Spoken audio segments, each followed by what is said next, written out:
आज Doubtnut app download करें। Doubtnut पर अपने सभी गणित, रसायन विज्ञान, भौतिक विज्ञान और जीव विज्ञान के डाउट्स का करो सफाया।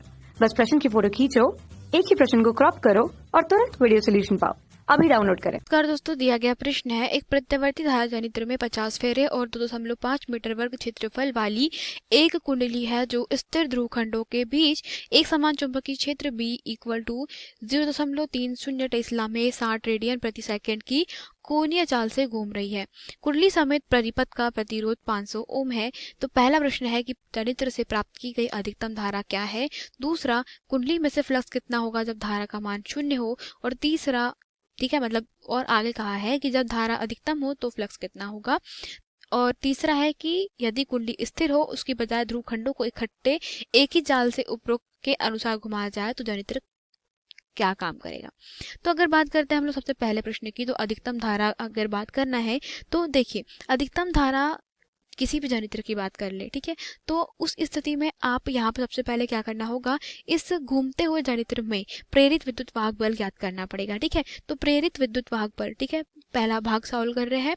तो प्रेरित विद्युत वाहक बल जो होता है, ठीक है, तो विद्युत वाहक बल जो है उसके लिए हम सूत्र पढ़ चुके हैं कि किसी भी घूर्णन करती हुई कुंडली के कारण प्रेरित विद्युत वाहक बल EMF जो है वो कितना मिलता है, वो मिलता है आपके पास में NAB इंटू ओमेगा के बराबर। ठीक है, तो ये हमें सूत्र पता है। ठीक है, तो ये सूत्र हमने पढ़ा हुआ है कहाँ पे, घूर्णन करती हुई कुंडली के कारण क्या, प्रेरित विद्युत वाहक बल, जहाँ पे ओमेगा क्या है, ओमेगा वेग से क्या कोणीय वेग से हमारी कुंडली गति कर रही है। ठीक है, तो अब यहाँ पे कोणीय चाल या कोणीय वेग एक ही बात है। तो EMF जो है वो कितना हो जाएगा आपके पास में, फेरों की संख्या n का मान कितना दिया है 50। ठीक है, तो आप कर देंगे 50 गुना क्षेत्रफल कितना है 2.5 मीटर का वर्ग, तो लिख दीजिए 2.5 गुना चुंबकीय क्षेत्र का मान भी दिया गया है, तो वो कितना है 0.30 टेस्ला और ओमेगा कितना है 60 रेडियन प्रति सेकंड। तो ये भी मान आप लिख देंगे यहाँ पर। तो हल करने पर आपको यहाँ पर क्या मिल जाएगा, EMF मिल जाएगा। क्यों, क्योंकि अगर आपके पास में EMF आपको प्राप्त हो जाएगा तो EMF प्राप्त होने के बाद में आप धारा का मान आसानी से याद कर सकते हो, क्योंकि अधिकतम धारा जो दी जाती है किसी भी स्थिति में, तो अधिकतम धारा इस जनित्र के द्वारा प्रेरित अधिकतम धारा I जो है वो दी जाएगी, सूत्र किसके बराबर, प्रेरित विद्युत वाहक बल के बटे में, ठीक है, क्या हो जाएगा दोस्तों, प्रतिरोध। तो यहाँ से आप क्या कर लेंगे, धारा का मान याद कर लेंगे। तो कुंडली का प्रतिरोध क्या दिया गया है, 500 ओम का दिया गया है प्रश्न में। तो धारा I का मान क्या हो जाएगा, 2250 के बटे में 500। तो हल करने पर धारा का जो मान है वो लगभग बराबर कितना आ जाएगा, 4.5 एम्पियर के। तो प्रश्न के अनुसार हमने प्रेरित धारा का मान जो है वो क्या कर लिया, ज्ञात कर लिया। ठीक है, तो ये क्या है हमारे पास में धारा का मान। अब हमसे बोला गया है कि कुंडली में से फ्लक्स कितना होगा जब धारा का मान क्या हो, 0 हो, और जब धारा का मान अधिकतम हो तो फ्लक्स कितना होगा।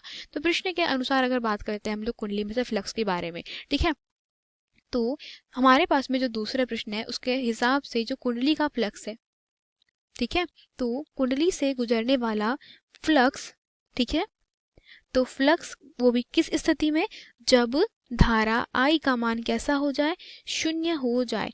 तो इस स्थिति में हम कह सकते हैं दोस्तों कि अधिकतम फ्लक्स जो है वो कितना रहेगा, फाई बी रहेगा। तो फाई बी का मान जो है वो किसके बराबर रहेगा, वो AB के बराबर रहेगा, क्योंकि धारा के मान से हमें इतना क्या फर्क नहीं पड़ेगा। ठीक है, तो यहाँ पर क्या हो जाएगा, NAB के बराबर हमारे पास में कुंडली का फ्लक्स, जहाँ पे N फेरों की संख्या है। तो इसको हल करने के बाद आपके पास में क्या लिखोगे, फेरों की संख्या कितनी है, फेरे आपके पास में प्रश्न में 50, क्षेत्रफल पता है, चुंबकीय क्षेत्र भी पता है, तो 50 गुना 2.5 गुना 0.3 टेस्ला का क्या है, चुंबकीय क्षेत्र है। तो अब आप इसको क्या करेंगे, आगे हल करेंगे तो आपके पास में क्या मिल जाएगा, उस स्थिति का मान जब धारा का मान कैसा हो, 0 है। ठीक है, तो अब इस स्थिति में हम क्या करेंगे, यहाँ से अब हम यहाँ पे फ्लक्स फाई बी का जो मान है वो निकाल लेंगे। तो ये मान आएगा 37.5 वेबर के बराबर। ठीक है, तो प्रश्न के अनुसार ये क्या है, हमें जब धारा 0 है, ठीक है, धारा का मान क्या है, 0 है, उस स्थिति में हमारे पास में अधिकतम फ्लक्स का मान प्राप्त हुआ है। ठीक है, तो यहाँ से हम क्या कर सकते हैं, फ्लक्स फाई बी का मान याद कर लिए।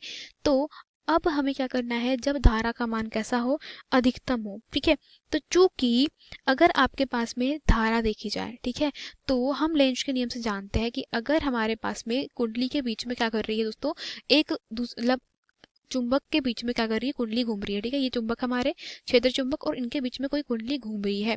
तो यहाँ पे प्रेरित धारा का मान अगर 0 हो जाए, ठीक है, तो कोई दिक्कत नहीं है, ठीक है, मतलब प्रेरित धारा भी 0 है तो हमारे पास में यहाँ पर जो फ्लक्स है वो हमें बहुत मिलेगा, ठीक है। तो एन और एस के बीच में ये कुंडली जब घूमेगी तो कोई प्रॉब्लम नहीं है, यहाँ पे फ्लक्स का मान हमें प्राप्त हो जाएगा। लेकिन अगर कुंडली घूम रही है और कुंडली में धारा क्या हो रही है, प्रेरित हो रही है, तो इस प्रेरित धारा के कारण, ठीक है, कहाँ पे, हमारे कुंडली में प्रेरित धारा के कारण लेंज के नियम के अनुसार प्रेरित धारा जो है आई वो क्या होती है, -1/r डी फाई के बटे में डी टी। तो चूंकि फ्लक्स में परिवर्तन का क्या करेगी, विरोध करेगी, तो फ्लक्स में परिवर्तन का विरोध करेगी मतलब कुंडली के घूमने की चाल जो है वो कम हो जाएगी। और फ्लक्स जो होता है वो कैसा होता है दोस्तों, वेग के अनुक्रमानुपाती होता है। तो अगर चाल इसकी कम हो जाएगी तो फ्लक्स भी कैसा हो जाएगा, कम हो जाएगा। मतलब धारा का मान बढ़ने पर फ्लक्स का मान कैसा हो जाएगा, कम हो जाएगा। तो ये हमारे पास में दूसरा का सवाल था, हल था।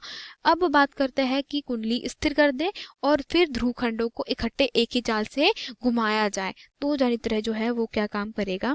तो अब बात करते हैं हम लोग कि सी वाली स्थिति में कि यदि अब प्रेरित विद्युत वाहक बल है, ठीक है, तो वहां पर अगर आप क्या कर रहे हो, देखिए, अगर आप यहाँ पे इन ध्रुवों को भी सेम कोणीय चाल से क्या करें, घुमाए जाएंगे, तो यहाँ पर प्रेरित विद्युत वाहक बल उत्पन्न करने के लिए हमें ध्रुव खंड, मतलब ये जो n है, ठीक है, और ये जो s है, तो इनके बीच में सापेक्ष गति क्या करना पड़ेगा, आपको जरूरी हो जाएगी। क्योंकि देखिए कि जैसे ही कुंडली अगर स्थिर होगी और उसकी बजाय ध्रुव खंड है तो उसको इकट्ठे एक ही चाल से अगर घुमाया जाए तो यह जनित्र काम करेगा, जरूर करेगा। क्योंकि देखिए हमें क्या करना है, जनित्र का मतलब ही क्या होता है, जनित्र का मतलब ये होता है कि जब आप इस कुंडली को घुमाएंगे, ये वाली तो कुंडली को घुमाने के कारण क्या होगा, यहाँ पर फ्लक्स में परिवर्तन होगा और फ्लक्स में परिवर्तन होने के कारण यहाँ पर क्या होगी, धारा प्रेरित होगी और उसके पहले विद्युत वाहक बल प्रेरित होगा। पर अगर आप यहाँ पे कुंडली को स्थिर रख के चुंबक को ही घुमा रहे हैं तो उसके कारण भी फ्लक्स परिवर्तन होगा और उसके कारण क्या होगा, यहाँ पर फ्लक्स में परिवर्तन के कारण ही क्या होगा, विद्युत वाहक बल मतलब ईएमएफ प्रेरित होगा, जो क्या करेगा, जो विरोध करेगा उसके गति का, या आप कह सकते हैं फ्लक्स में परिवर्तन का। और यही हमारे प्रश्न के उत्तर है। धन्यवाद। कक्षा 6 से 12वीं से लेकर नीट, IIT, JEE वो एडवांस के लेवल तक 1 करोड़ से ज्यादा छात्रों का भरोसा। आज ही डाउनलोड करें डाउटनेट ऐप या व्हाट्सएप करें अपने सारे डाउट्स 8400 400 400 पर।